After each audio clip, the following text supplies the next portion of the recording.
नमस्कार. विज्ञानयात्री थॉमस न्यूकोमन यांचे जीवनचरित्र आणि त्यांचे वैज्ञानिक योगदान या संदर्भात आपले संवाद साधण्याचा हा एक प्रयत्न आहे. अशा महत्त्वपूर्ण विषयासाठी कृपया चॅनलला सबस्क्राईब करा. आपली मते आणि सूचना कमेंट बॉक्समध्ये लिहा. विज्ञानयात्री थॉमस न्यूकोमन हे इंग्लंड देशाचे वैज्ञानिक आणि पहिल्या व्यावहारिक वाफेवर चालणारे इंजिन किंवा स्टीम इंजिन याचे शोधक. व्यावहारिक वाफेवर चालणारे इंजिन किंवा स्टीम इंजिन म्हणजे औद्योगिक क्रांतीचे प्रतीक होय. औद्योगिक क्रांतीचे प्रतीक म्हणजे वाफेवर चालणारे इंजिन. वाफेमध्ये शक्ती असते हे पहिल्या शतकात इजिप्तमध्ये अलेक्झांड्रिया हेरो यांनी दाखवून दिले होते.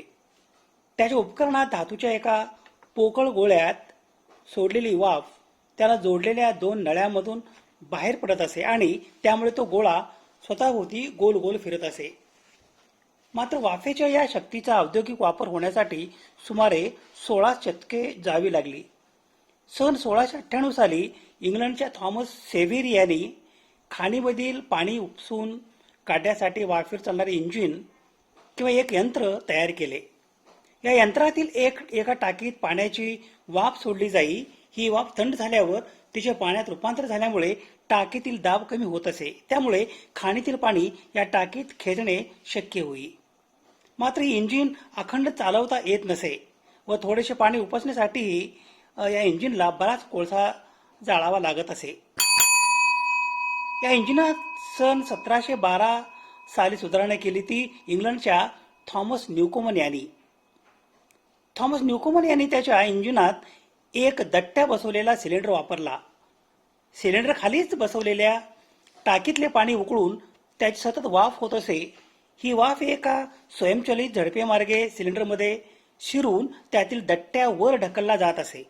त्यानंतर ही वाफ थंड केल्यावर तिचे पाण्यात रूपांतर होई आणि सिलेंडरमधील दाब कमी होऊन दट्ट्या खाली येत असे. दट्ट्याच्या या हालचालीद्वारे तर्फेमार्फत पंप चालवला जाऊन खाणीतील पाणी उपसता येत असे. वाफेच्या द्रवीभवन म्हणजे कंडेन्सेशन म्हणजे पाण्याची वाफ वायुरूप थंड होऊन पुन्हा द्रव रूपात म्हणजे पाण्याच्या स्वरूपात बदलण्याची प्रक्रिया होय.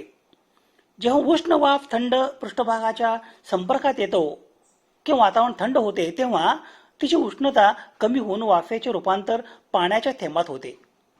ही बाष्पीभवनाच्या अगदी विरुद्ध प्रक्रिया आहे. उदाहरणार्थ पाऊस वातावरणातील ढगामधील वाफेचे थंडीमुळे द्रवीभवन होऊन पृथ्वीवर पाण्याचे थेंब पडतात. थंड पेयाच्या बाटलीच्या बाहेर किंवा हिवाळ्यात खिडकीच्या काचेवर पाण्याचे थेंब जमा होणे. रात्रीच्या वेळी हवेतील बाष्पाची थंडीमुळे गवतावर किंवा पानावर थेंबाच्या रूपात रूपांतर होणे.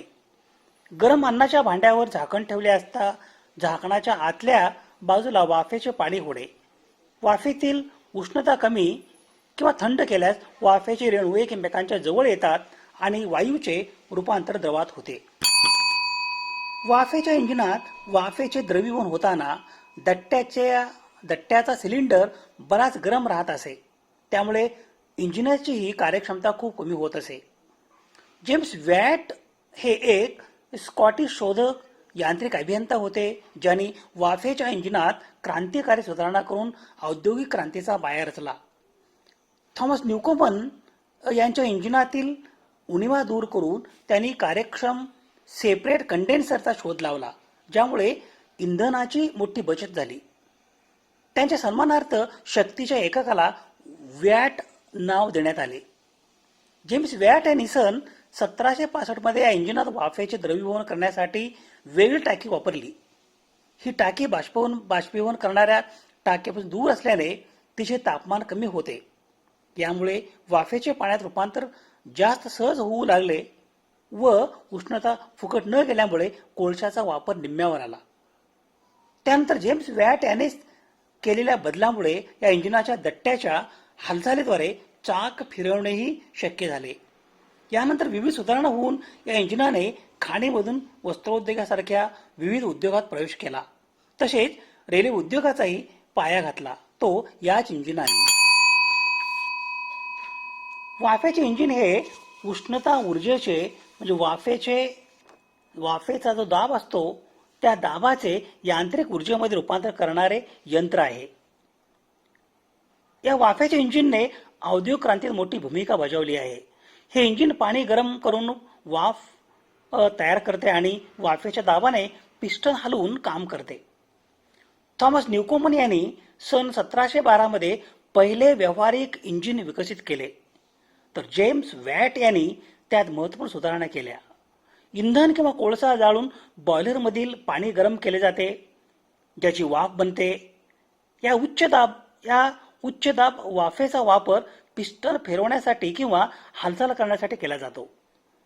18व्या शतकात उद्योगामध्ये मोठ्या प्रमाणावर वापर सुरू झाला. सुरुवातीच्या काळात हे खाणीतून पाणी उपसण्यासाठी वापरले जात असे. त्यानंतर वाफेचे इंजिनाचा वापर रेल्वे, लोकोमोटिव्ह म्हणजे आगगाडी, कारखाने, जहाजे आणि पंपामध्ये केला जात असे. वाफेच्या इंजिनाच्या शोधाने वाहतूक आणि उत्पादनात मोठी क्रांती आणली, ज्यामुळे मालाची ने-आण आणि उत्पादन वेगवान झाले.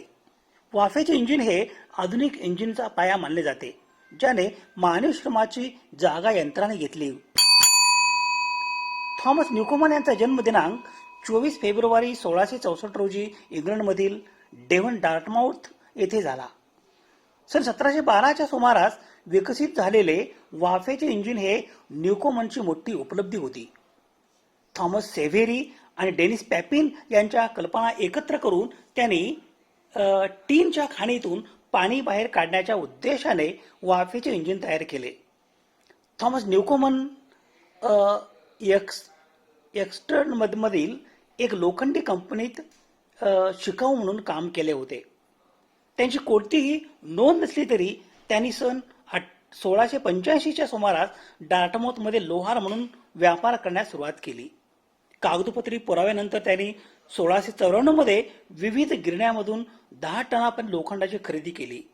सन 1700 ते सन 1704 या कालावधीत त्यांनी डार्टमाउथ टाउन क्लॉक दुरुस्त केला. थॉमस न्यूकोमन यांचे त्यावेळी एक किरकोळ दुकान होते. त्या दुकानात किरकोळ साधने म्हणजे बिजागर, खिळे आणि साखळ्या यांची विक्री होत असे.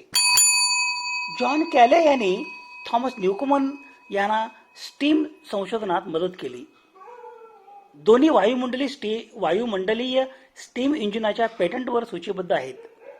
व्यवसायाने जॉन केले किंवा कॅव्हेली प्लंबर होता, ज्याने न्यूकोमनच्या कार्यशाळेत शिकाऊ सेवा दिली आणि नंतर त्याच्याबरोबर काम करणे सुरू ठेवले. त्यांनी एकत्रितपणे 17व्या शतकाच्या उत्तरार्धात स्टीम इंजिनवर काम करण्यास सुरुवात केली आणि सन 1707 पर्यंत न्यूकोमनने डार्टमाउथमधील अनेक मालमत्तेवर नवीन भाडेपट्टे घेऊन किंवा नूतनीकरण करून आपला व्यवसाय वाढवला.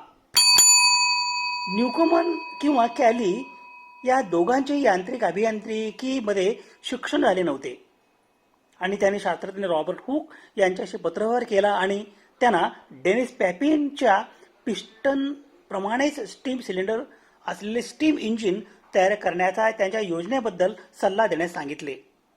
रॉबर्ट हुक यांनी त्यांच्या योजनेच्या विरोधात सल्ला दिला, परंतु सुदैवाने जिद्दी आणि अशिक्षित यांत्रिकी त्यांच्या योजनावर अडकले. सन 1698 मध्ये न्यूकोमन आणि कॅली यांनी एक प्रायोगिक 7 इंची व्यासाचा पितळ सिलेंडर बनवला, जो पिस्टनच्या काठावर चामड्याच्या फडक्याने बंद केला होता. न्यूकोमन यांनी केलेल्या प्रयोगासारख्या पहिल्या वाफेच्या इंजिनाचा उद्देश कोळशाच्या खाणीतून पाणी काढून टाकणे हा होता. स्थानिक लोकांच्या दृष्टीने थॉमस न्यूकोमन हे एक विलक्षण आणि स्कीमर, एखादी व्यक्ती किंवा वस्तू जी घासते अशा प्रकारचे स्कीमर होते. थॉमस न्यूकोमन यांनी मॉडबरी, इंग्लंड येथील सॅव्हेरीच्या घराला भेट दिली.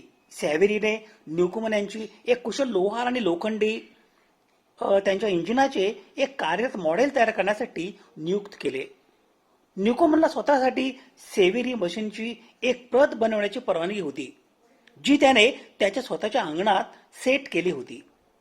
जिथे त्याने आणि कॅलीने सॅव्हेरी डिझाईन सुधारण्याचे काम केले होते.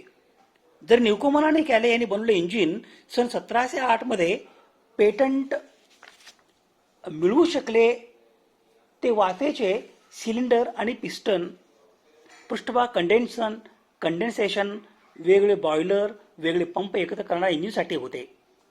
पेटंटवर थॉमस सेव्हेरीचे नाव देखील होते, ज्यांच्याकडे त्यावेळी पृष्ठभागाच्या संक्षेपणाचा वापर करण्याचे विशेष अधिकार होते. प्रथम डिझाईन केल्याप्रमाणे निर्वात तयार करण्यासाठी सिलेंडरच्या बाहेरील भागामध्ये कंडेन्सिंग वॉटर लागू करून कंडेन्सेशनची संथ प्रक्रिया वापरली, ज्यामुळे इंजिनचे स्ट्रोक खूप लांब अंतराने झाले. या इंजिनने कॉकमधून वाफेवर आणि सिलेंडरमध्ये प्रवेश केला, ज्यामुळे वातावरणाचा दाब समतोल झाला आणि जड पंप रॉड पडू दिला आणि अधिक वजनाने बीमद्वारे कार्य करून पिस्टनला योग्य स्थितीत वाढवले. आवश्यक असल्यास रॉडने प्रतिसंतुलन केले. नंतर कॉक उघडला आणि जलाशयातून पाण्याचा एक जेट सिलेंडरमध्ये प्रवेश केला, ज्यामुळे वाफेच्या संक्षेपणामुळे व्हॅक्यूम तयार झाला. पिस्टनच्या वरच्या हवेच्या दाबाने ते खाली पाडले. पुन्हा पंप रॉड्स वाढवले आणि अशा प्रकारे इंजिन अनिश्चित काळासाठी काम करत होते. पाईपचा वापर पिस्टनची वरची बाजू पाण्याने झाकून ठेवण्याच्या उद्देशाने केला जातो. हवा गळती रोखण्यासाठी थॉमस न्यूकोमन चा शोध या शीर्षकांतर्गत 2 गेज कॉक्स आणि एक सुरक्षित झडप बांधले होते. वापरलेला दाब वातावरणाच्या दाबापेक्षा फारसा जास्त नव्हता आणि व्हॉल्व्हचे वजन सामान्यतः पाईप खाली ठेवण्यासाठी पुरेसे होते. घनीभूत होणारे पाणी कंडेन्सेशनच्या पाण्यासह उघड्या पाईपमधून वाहत होते. थॉमस न्यूकोमनने त्याचे स्टीम इंजिन सुधारित केले, जेणेकरून ते खाणकामात वापरल्या जाणाऱ्या पंपांना ऊर्जा देऊ शकेल आणि खाण शाफ्टमधून पाणी काढून टाकतात. त्याने ओव्हरहेडमध्ये बीम जोडला, ज्यामध्ये पिस्टन एका टोकाला आणि पंप रॉडला दुसऱ्या टोकाला निलंबित केले गेले. सुरुवातीला थॉमस न्यूकोमन याचे वाफेचे इंजिन पूर्वीच्या कल्पनांचे पुनरुत्थान म्हणून पाहिले गेले. त्याची तुलना गन पावडरद्वारे चालणाऱ्या पिस्टन इंजिनशी करण्यात आली, ज्याची रचना ख्रिश्चियन ह्युगेन्स यांनी केली होती, ज्यामध्ये गन पावडरचा या पावडरच्या स्फोटामुळे निर्माण होणाऱ्या वायूंच्या वाफेचा पर्याय होता. न्यूकोमनचे कार्य का ओळखले गेले नाही या समस्येचा एक भाग असा असावा की त्या काळातील इतर शोधकांच्या तुलनेत न्यूकोमन हा एक मध्यमवर्गीय लोहार होता आणि अधिक शिक्षित आणि उच्चभ्रू शोधक अशा व्यक्तीची कल्पनाही करू शकत नाहीत. काहीतरी नवीन शोधण्याचा सक्षम. नंतर ते ओळखले गेले की थॉमस न्यूकोमन आणि जॉन कॅले यांनी सेव्हेरी इंजिनमध्ये वापरल्या जाणाऱ्या कंडेन्सेशन पद्धतीत सुधारणा केली होती. फ्रेंच शोधक आणि तत्वज्ञ जॉन थिओफिलस देसागुलियर्स यांनी लिहिले की न्यूकोमनचे स्टीम इंजिन सर्व खाण जिल्ह्यामध्ये, विशेषतः कॉर्नवॉलमध्ये मोठ्या प्रमाणात वापरले गेले आणि ते ओलसर जमिनीचा निचरा, शहरांना पाणी पुरवठा आणि जहाज प्रणोदन यासाठी वापरला गेला. पहिल्या वाफेवर चालणाऱ्या लोकोमोटिव्हचा शोध 19व्या शतकाच्या पहिल्या दशकात लागला, जो काही अंशी न्यूकोमनच्या तंत्रज्ञानावर आधारित होता. थॉमस न्यूकोमन हे इंग्लंड देशाचे वैज्ञानिक आणि अभियंता. त्यांनी सन 1712 मध्ये पहिले व्यावहारिक वाफेवर चालणारे इंजिन म्हणजे स्टीम इंजिन विकसित केले. थॉमस न्यूकोमन यांच्या या पहिल्या व्यावहारिक वाफेवर चालणारे इंजिन म्हणजे स्टीम इंजिन याला न्यूकोमन वातावरणी इंजिन, न्यूकोमन ॲटमॉस्फेरिक इंजिन असे म्हणतात.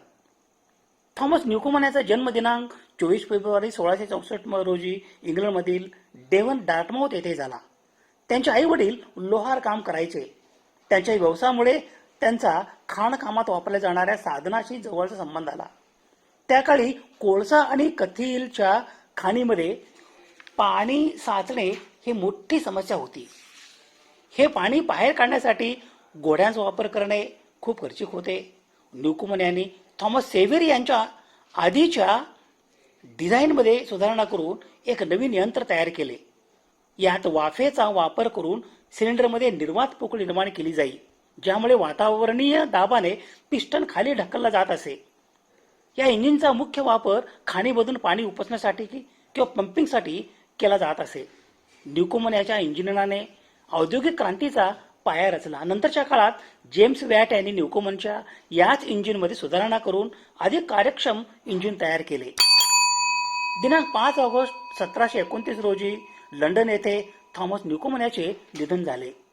विज्ञानयात्री थॉमस न्यूकोमन याच्या स्मृतीस विनम्र अभिवादन. सर्व संदर्भासाठी ही यादी आहे. समाजहिताच्या एखाद्या वैज्ञानिक विषयासंदर्भात प्रबोधन करणे, जागतिक समस्यांचे निराकरण करण्यासाठी सामाजिक इच्छा आणि संसाधने एकत्रित करणे आणि मानवतेच्या यशाचा उत्सव बळकट करणे यासाठी सुवर्ण संधी म्हणजे सामाजिक आणि वैज्ञानिक सण आणि उत्सव. अशा महत्त्वपूर्ण विषयासाठी कृपया चॅनलला सबस्क्राईब करा. आपली मते आणि सूचना कमेंट बॉक्समध्ये लिहा. विज्ञान निष्ठा ही जीवन